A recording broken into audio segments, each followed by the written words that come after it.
大家好，我是老莫。明天就是北方的小年儿，小年一过，又该到了蒸年馍的时候。因为做过年的馒头量比较大，所以面团也会比较多。很多朋友在面多的时候，馒头总会出现问题，包括塌陷、回缩，或者是完全死掉。接下来就分享几个重要的技巧，让大家做馒头更容易一点。首先第一点，因为咱们和面的量比较大，在这时候咱们酵母的使用量就要减少，从开始的每斤5克降到每斤2克，白糖每斤15克降到每斤5克，水的用量还是保持不变，面粉的1半多一点。然後化開酵母的时候，一定要把所有的全部化開，不要讓它有塊。接着咱們和面開鍋，大家要注意，千萬不要露出盆底，這樣它就不會粘得到處都是。然後咱們倒入水之後，在和面的時候，用手去推面，讓面去推水。這樣操作呢，咱們面比較多的時候，和面也能和得更勻，不會出現酵母扎堆兒或者是和不開的情況。另外大家還要注意，咱們把面和成團之後，揉面的時候一定要揉勻，因為面量比較大，裡面很容易夾雜面塊，一定要把裡面的面塊徹底揉勻揉光，不准有任何的乾粉存在。這樣的話，咱們蒸好的饅頭裡面就不會有面疙瘩，咱們吃的時候也不會影響口感。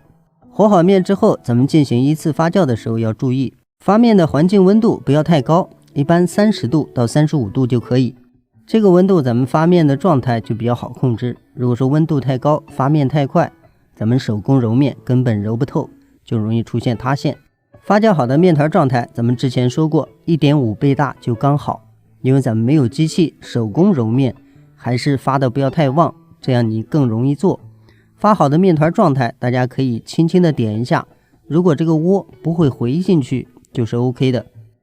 另外咱們也可以看一下裡面的蜂窩，如果說蜂窩夠細膩，不會有過大的孔，這個狀態就是比較可以的。咱們也可以聞一下發好的面，如果酵母的味兒特別刺鼻，就說明發得太旺。正常的發面咱們聞着是面香味兒，而不是酵母味兒。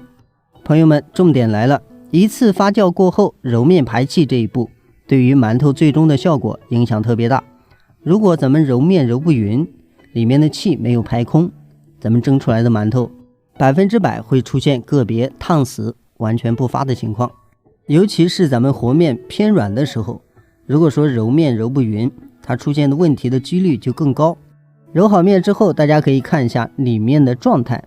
如果說咱們揉好面之後，裡面的氣孔比較勻很小，這個就是 OK 的。咱們手工揉面呢，揉成這樣就可以了。如果使用機器，咱們把它壓在裡面，沒有這樣的氣孔也是可以的。另外還有朋友在揉面的時候總是感覺揉不光，其實咱們中間把面揉光之後，可以直接把它壓扁，然後把兩邊折到中間這個位置，咱們直接搓也是可以的。只要保證上面是光的就 OK。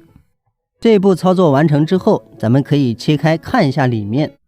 只要裡面沒有個別大的氣孔，這就說明咱們之前揉面的方式是 OK 的。接着是揉饅頭，揉饅頭大家要知道，咱們每一次折疊都是把邊緣的面往中間集中，所有的紋路都集中在底部，另一面保持光滑就 OK。